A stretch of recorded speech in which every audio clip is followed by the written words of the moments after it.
আসসালামু আলাইকুম। বিসিএলের Rishad Hossain highest wicket taker হয়েছেন। তবে বিসিএলের ফাইনাল ম্যাচটা আমি কমেন্ট্রি করেছি, আগের ম্যাচগুলো ফলো করেছি।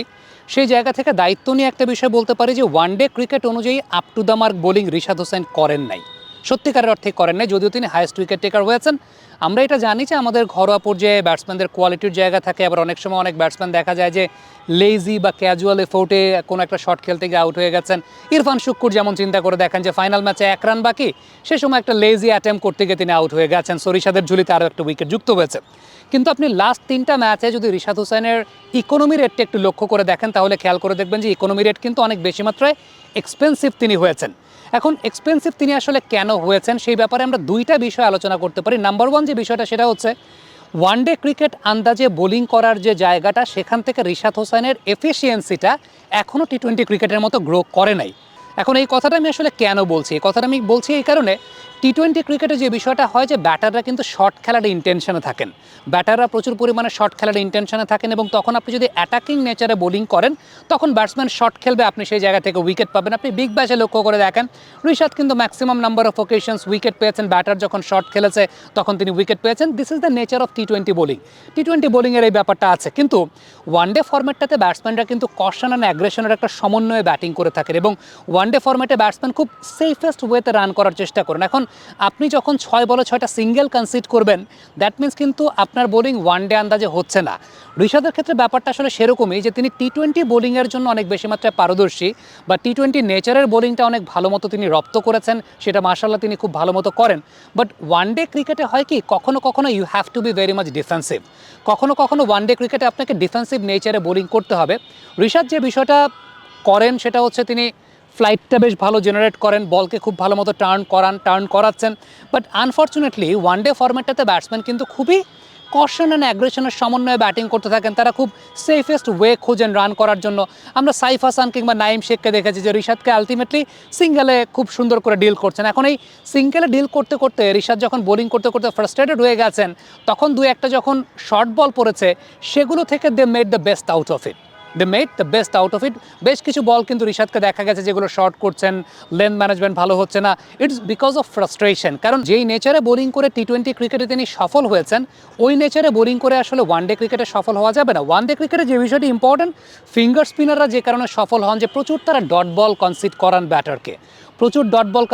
ব্যাটারকে, একটু জোরের উপরেও তারা বোলিং করেন, অনেক সময় ফ্ল্যাটার বোলিং করেন, ব্যাটসম্যানকে বেঁধে রাখার চেষ্টা করেন, এবং ব্যাটসম্যান অনেক সময় দেখা যায় যে ক্রিজে স্ট্রাগল করতে থাকেন, বোলারদের ইকোনমি রেটটা অনেক ভালো থাকে। আরেকটা বিষয় সেটা হচ্ছে ওয়ানডে ফরম্যাটটাতে ইউ নিড সারপ্রাইজিং এলিমেন্টস, অর্থাৎ অ্যাজ আ লেগ স্পিনার টি-20 ফরম্যাটে আপনি হয়তো বা শুধু এক ধরনের টার্ন দিয়ে আপনি সেই জায়গাটা কাজ চালিয়ে নিতে পারবেন, কারণ টি-20 ফরম্যাটে 4 ওভারের বোলিং, ব্যাটসম্যান খুব রাশে থাকেন, তারা শট খেলতে গিয়ে উইকেট দিয়ে আছেন, এবং লেগ স্পিনার যদি জায়গা মতো বল ফেরতে পারেন, সেটা লেগ স্পিন করেন বা যাই করেন না কেন, ব্যাটসম্যান উইকেট দেবেন একটা পর্যায়ে। কিন্তু ওয়ানডে ফরম্যাটটাতে you need some surprising elements, আপনার ভ্যারিয়েশনটা থাকাটা খুব গুরুত্বপূর্ণ, আপনার ব্যাটসম্যানকে সারপ্রাইজ করে দেওয়াটা খুব ইম্পর্টেন্ট। কারণ ব্যাটসম্যান যখন একটা লেন্থে একটা এক্সপেক্টেড বা একটা কমন টার্নে খেলছেন, সিঙ্গেল নিচ্ছেন, এর মধ্যে হঠাৎ যদি আপনি একটা গুগলি বল করেন, ব্যাটসম্যান কিন্তু হি উইল বি সারপ্রাইজড।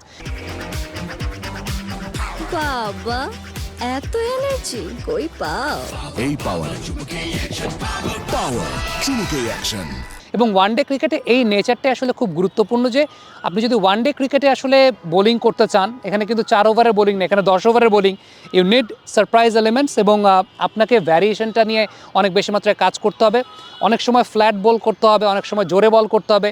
আপনি ওয়ানডে ফরম্যাটটাতে ফ্লাইট দিয়ে বোলিং করে সবসময় উইকেট পাবেন না। সবসময় উইকেট কি, ওয়ানডে ক্রিকেটে আসলে ব্যাটসম্যানরা কিন্তু ওরকম রাশে থাকেন না। আপনি খুব সিম্পল এক্সাম্পলটাই দেখতে পেয়েছেন, নাইম শেখ বলি কিংবা সাইফ হাসান রিশাদের এগেনস্টে কিন্তু সিঙ্গেলেই পুরো ব্যাপারটা ডিল করে গেছেন, এবং ওই জায়গাটাই আমি বলবো যে আগের ম্যাচগুলোতেও রিশাদ বেশ এক্সপেন্সিভ হয়েছিলেন।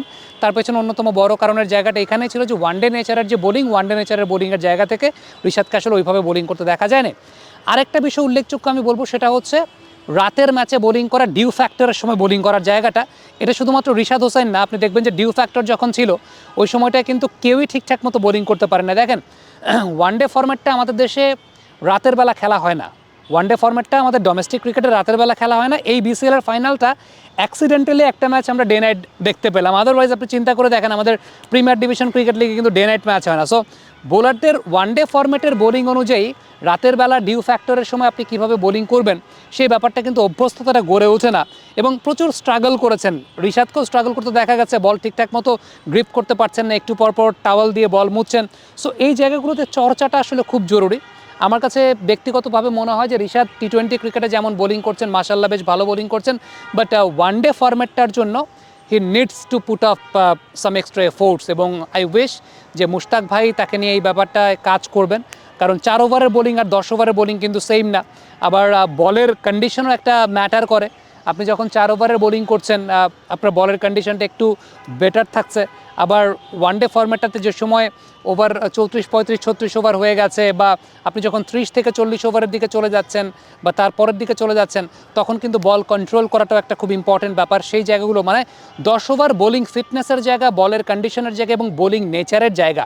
বিশেষ করে ওয়ানডে ফরম্যাটটাতে ব্যাটসম্যান যখন সিঙ্গেলসে বা স্ট্রাইক রোটেশনে ডিল করেন, ওই সময় যদি 6 বলে 6টা সিঙ্গেল নিয়ে ফেলেন, so you need to ensure যে আপনি ডট বল প্রডিউস করাতে পারবেন।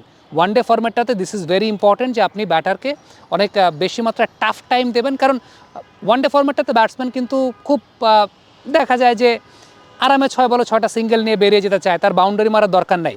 টি-20 ক্রিকেটে যখন বাউন্ডারি মারতে যায় তখন উইকেট টেকিং চান্স ক্রিয়েট হয়, বাট ওয়ানডে ফরম্যাটের বোলিংটা কিন্তু কোয়াইট ডিফারেন্ট। সেই জায়গাটায় আত্মস্থ বা ধাতস্থ হওয়াটা খুব জরুরি। কমেন্ট বক্সে আপনাদের মন্তব্য মতামত জানতে চাই, লিখে পাঠাবেন।